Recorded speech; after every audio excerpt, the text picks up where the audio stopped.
ईमानदार गरीब किसान की कहानी। एक बार की बात है, किसी गांव में एक गरीब किसान अपनी पत्नी और दो बच्चे के साथ रहता था। वह काफी गरीब था। उसके पास थोड़ी सी जमीन थी जिसमें बहुत ही कम मात्रा में फसल हो पाती थी, जिस कारण से उस गरीब किसान का गुजारा किसी तरह से चल पाता था। लेकिन वह किसान गरीब जरूर था, लेकिन वह बहुत ही ईमानदार था। कभी भी उसने गलत तरीके से पैसे कमाने के बारे में नहीं सोचता था। किसान के बच्चे छोटे थे, जिस कारण से किसान को उनके पालन पोषण की भी चिंता हमेशा सताती रहती थी, जिस कारण से गरीब किसान और पत्नी हमेशा चिंतित रहते थे।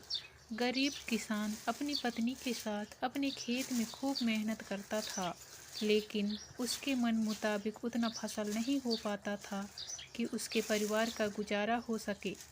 कभी कभी ऐसा भी वक्त आता था कि उस गरीब किसान के पास खाने के अन्न भी नहीं होते थे। फिर उसकी पत्नी दूसरों के घरों में काम करके अनाज लाती थी, जिससे उनको भोजन मिल पाता था। गरीबी में ऐसे ही उस गरीब किसान के परिवार का दिन गुजारा हो रहा था। तो एक गरीब किसान की पत्नी बोली, क्यों ना आप शहर चले जाते हैं, क्योंकि इस छोटे से खेत से हम लोगों का गुजारा तो हो नहीं पा रहा है। तो ऐसे में आपको शहर में कोई काम मिल जाएगा जिससे हम लोगों के दिन अच्छे हो जाएंगे। पत्नी की यह बात सुनकर किसान देर रात तक सोचता रहा।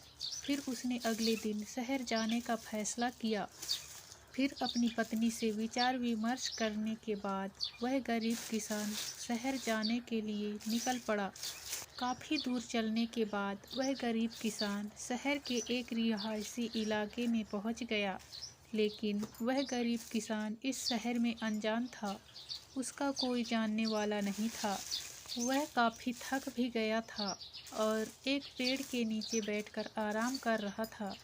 तभी उसके पास एक बड़ी गाड़ी आकर रुकी, जिसमें से एक सूट बूट पहना व्यक्ति निकला और वह पास के फल के दुकान में कुछ फल खरीदने गया। फिर वह सूट बूट वाला व्यक्ति अपने हाथ में पर्स और फल का थैला लेकर फिर से गाड़ी में बैठने गया कि अचानक से उस व्यक्ति का पर्स जमीन पर गिर गया, जिसमें काफ़ी पैसे और ढेर सारे कागजात थे, जो कि बहुत कीमती भी थे। और फिर गिरे पर्स से अनजान वह सूट बूट वाला व्यक्ति अपने गाड़ी में बैठकर आगे निकल गया। तो पास में बैठा गरीब किसान इस घटना को देख लिया था और फिर वह उठकर पर्स के पास आया और पर्स को उठा लिया, जिसमें उस व्यक्ति के घर का पता भी था। वह गरीब किसान भले ही गरीब था, लेकिन वह ईमानदार था। उसने उस पर्स को वापस करने के लिए विचार किया। फिर वह लोगों की मदद से दिए पते पर पहुंच गया, जहां उस व्यक्ति का बहुत बड़ा घर था और गेट के अंदर बहुत बड़ा बगीचा भी था। तो वह गरीब किसान वहां पर रहने वाले गार्ड को बुलाया और उस व्यक्ति का फोटो दिखाकर उनसे मिलने के लिए बोला। तो गार्ड ने उसको उस सूट बूट वाले व्यक्ति से मिलाने के लिए बंगले के अंदर ले गया। फिर थोड़ी देर बाद वह सूट बूट वाला व्यक्ति गरीब किसान के सामने आ गया और आने का कारण पूछा। तो उस गरीब किसान ने अपने जेब से पर्स लौटाते हुए गिरे हुए पर्स की सारी घटना उस व्यक्ति को बता दिया। इससे वह व्यक्ति गरीब किसान के ईमानदारी से काफ़ी प्रसन्न हुआ और फिर उसी पर्स से कुछ पैसे निकालते हुए गरीब किसान को देने लगा। तो वह गरीब किसान हाथ जोड़ते हुए बोला, साहब, हम भले ही गरीब हैं, लेकिन अपनी ईमानदारी का मोल नहीं लेते। अगर देना ही है तो हम इस शहर में अनजान हैं और पहली बार आए हैं। इस शहर में हमारा कोई जानने वाला नहीं है। अगर कुछ देना ही है तो आप हमें कोई काम ही दिला दें, आपका बड़ा एहसान होगा। गरीब किसान की यह बात सुनकर वह व्यक्ति बहुत ही प्रभावित हुआ और बोला, अगर आप काम चाहते हैं तो आप एक किसान हैं, तो आपको पेड़ पौधे के बारे में अच्छी जानकारी होगी। तो चाहो तो आप हमारे इस बगीचे के लिए माली के रूप में काम कर सकते हैं, जहां पर आपको अच्छी पगार के साथ साथ यहीं रहने के लिए कमरा और खाना भी मिल जाएगा। अगर आप चाहो तो यहाँ काम कर सकते हैं। गरीब किसान उस व्यक्ति की बात सुनकर वहाँ काम करने के लिए राजी हो गया।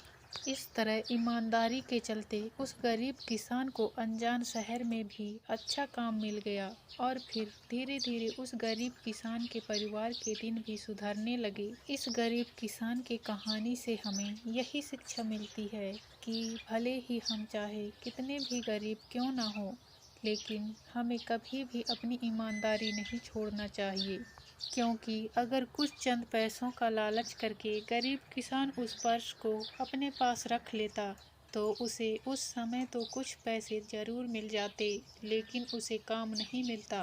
फिर उसे अपने लालच के चलते दर बदर ठोकरें खाने को मिलती। तो हमें भी अपने जीवन में कभी भी लालच नहीं करना चाहिए। जो हमारे पास ईमानदारी का गुण है, अगर उसके साथ जीवन जीते हैं तो हमारे साथ हमेशा अच्छा ही होगा। इसी सोच के साथ अपने जीवन में आगे बढ़ना चाहिए, तभी एक सुखपूर्वक शांति का जीवन जी सकते हैं। आज के लिए बस इतना ही दोस्तों, मिलते हैं अगले वीडियो में। तब तक के लिए धन्यवाद।